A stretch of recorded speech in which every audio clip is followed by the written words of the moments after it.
What you gonna do with the ball? This right here is the Wissahickon Trail. And it is quite the beautiful hike. Down there is the Wissahickon Creek, which flows into the Schuylkill. And man, this is an awesome hike right here.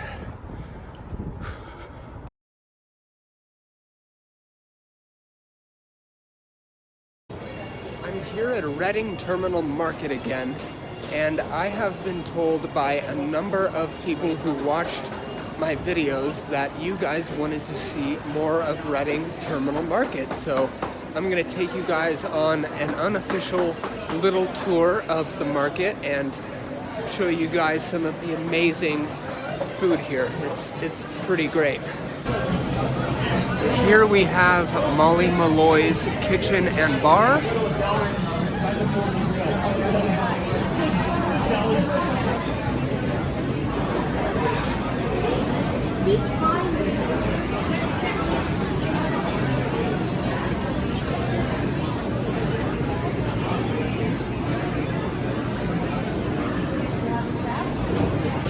One of the best ways to get Philadelphians to argue with each other is to ask them where to get the best Philly cheesesteak. And the answer to that question for me is Spataro's. A lot of people in Philadelphia will say D'Alessandro's or Barry's is the best place to get a Philadelphia cheesesteak, but in my opinion, Spataro's is the best. And I'm gonna show you guys why in just 1 minute. Alright fellas, this right here is the Spataro's Philadelphia cheesesteak with provolone cheese and some meat and some onions inside. This is the best Philadelphia cheesesteak in Philly. They've also got an entire supermarket in here.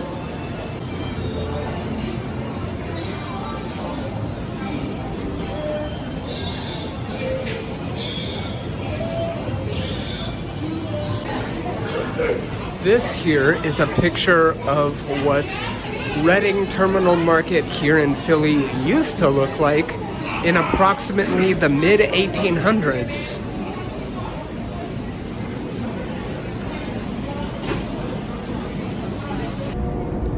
Well guys, I'm currently on my way home from Reading Terminal Market, and that was a very, very successful and productive trip. I hope you guys enjoyed it. Also picked this up at Reading Terminal Market. Let me know what you guys think. I think it looks pretty good.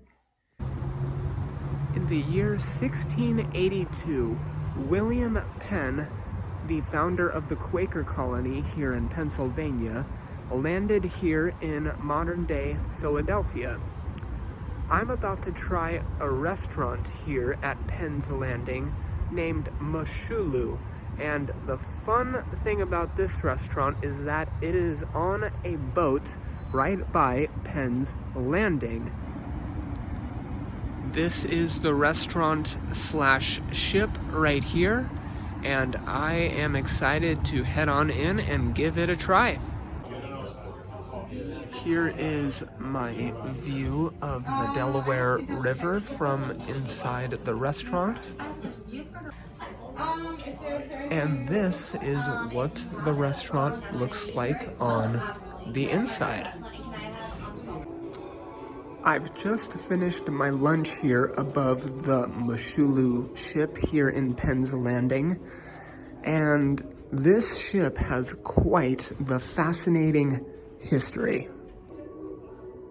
The ship was constructed in 1904 in Glasgow, Scotland, and was used to transport coal from Hamburg, Germany, all the way down to Chile. And what's interesting about that is the ship had to sail around Cape Horn, which is at the very southern tip of South America.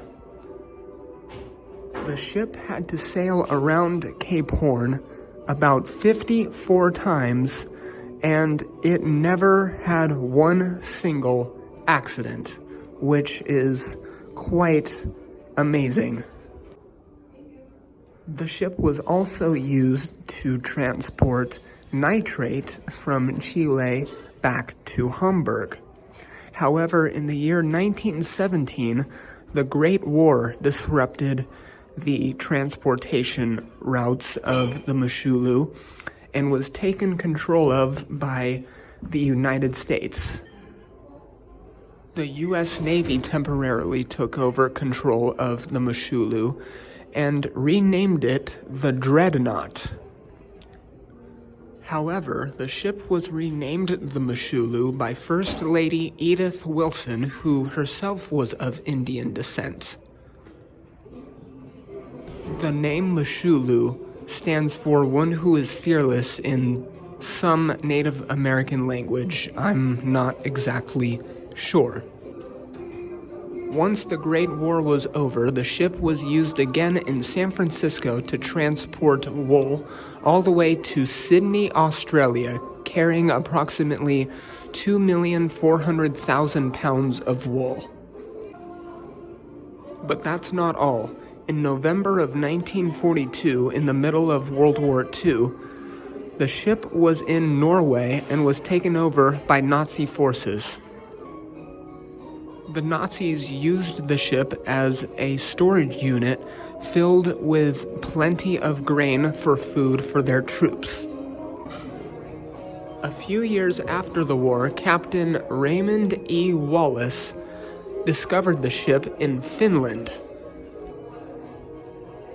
The ship was then purchased by the Philadelphia Historical Society and was remodeled into a museum/restaurant. The Moshulu Restaurant Museum officially opened for business in 1995.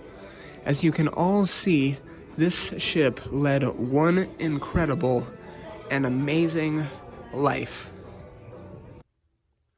Well, guys, I am in the process of cleaning up my room here at my host's house and getting ready to go to a different place for about 4 days.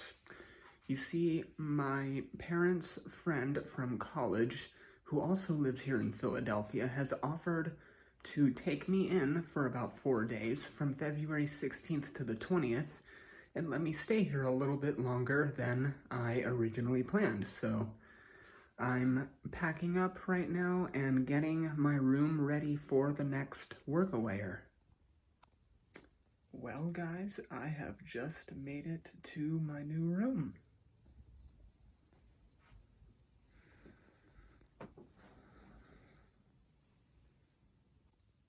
Guys, I gotta tell you, this is already my favorite room of the time I've been here in Philadelphia. I was spending a few minutes looking around the room and I found something that won me over. Yup. Freaking awesome. So I woke up this morning in my new room, and what do I find on my lap?